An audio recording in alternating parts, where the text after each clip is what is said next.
नमस्कार दोस्तों।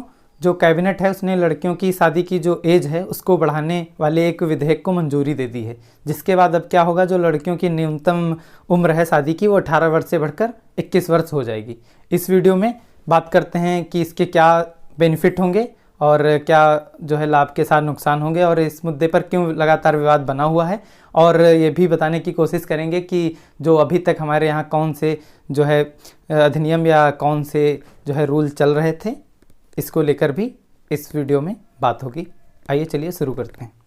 दोस्तों, सबसे पहले जानते हैं कि भारत में विवाह संबंधी जो न्यूनतम आयु संबंधी कौन से जो रूल हैं या कौन से नियम हैं वो जो चल रहे हैं।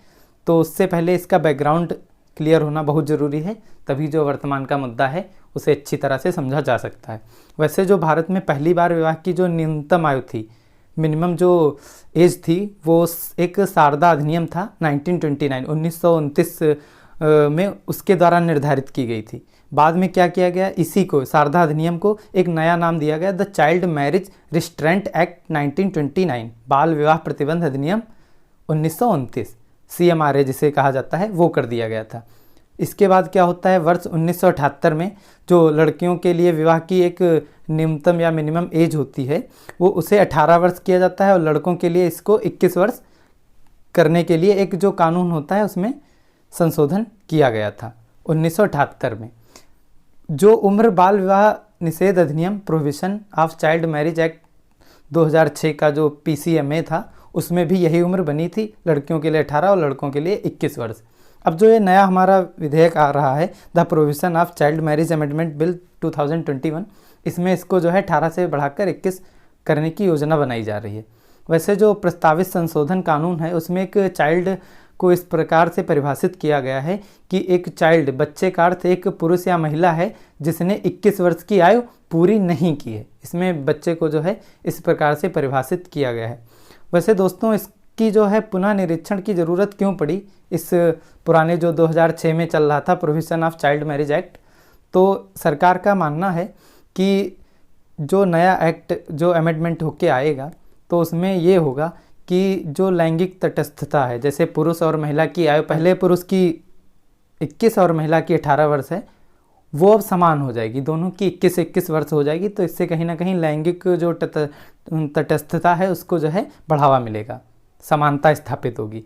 साथ में सरकार जो है इसको इस कदम के रूप में भी देख रही है कि जो किशोर है गर्भधारण की घटनाएं होती थी, किशोर जो कम एज में गर्भधारण की घटनाएं होती थी उनमें कमी आएगी, जिससे क्या होगा, जो मातृ मृत्यु दर है और शिशु मृत्यु दर है उनमें भी कमी आएगी।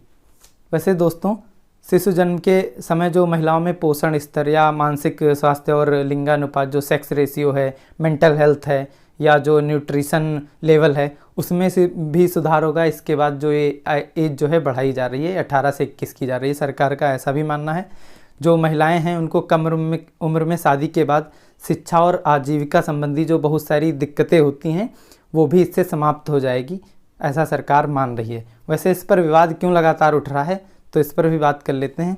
जो विभिन्न धर्म हैं अपने यहाँ, उनमें विवाह की जो न्यूनतम आयु है वो अलग अलग है। तो अब इसके बाद क्या होगा, उनमें भी संशोधन करना पड़ेगा। तो एक विवाद का मुद्दा तो सबसे पहले यहीं से आता है। जिसके बाद क्या है कि जिनकी शादी 21 ईयर में या 21 वर्ष से कम उम्र में हो गई है, अब उनका क्या होगा इस कानून को आने के बाद। वैसे विधेयक कई जो पहले से विवाह हो चुके हैं उनको भी अवैध बना रहा है। तो इन बहुत सारे मुद्दे ऐसे हैं जिनसे इन पर विवाद उठा है। वैसे जो अपना संविधान का आर्टिकल 25 है उसके उल्लंघन के रूप में भी इसको देखा जा रहा है। अगर बात करते हैं 2011 की सेंसस की, जनगणना की, तो उसमें यह पता चला था कि जो 74 लाख लोग हैं, 74 लाख लोग, उनकी शादी 18 वर्ष से कम उम्र में हुई थी, जिनमें क्या था 88% लड़कियां थीं। दोस्तों, वैसे आपको टॉपिक कैसा लगा आप बता सकते हैं। जो इसमें नियम थे या जो भी बातें थी मैंने आपको जो है डिफ़ाइन की है, बताया है। अब आप बता सकते हैं कि सरकार का जो कदम है वो कैसा है और इसे आप किस रूप में देख रहे हैं, आपको ये कैसा लग रहा है जो 18 से 21 वर्ष आयु की गई है महिलाओं की। मिलते हैं नेक्स्ट टॉपिक के साथ, तब तक चैनल को लाइक सब्सक्राइब शेयर करते रहिए। धन्यवाद। जय हिंद, जय भारत।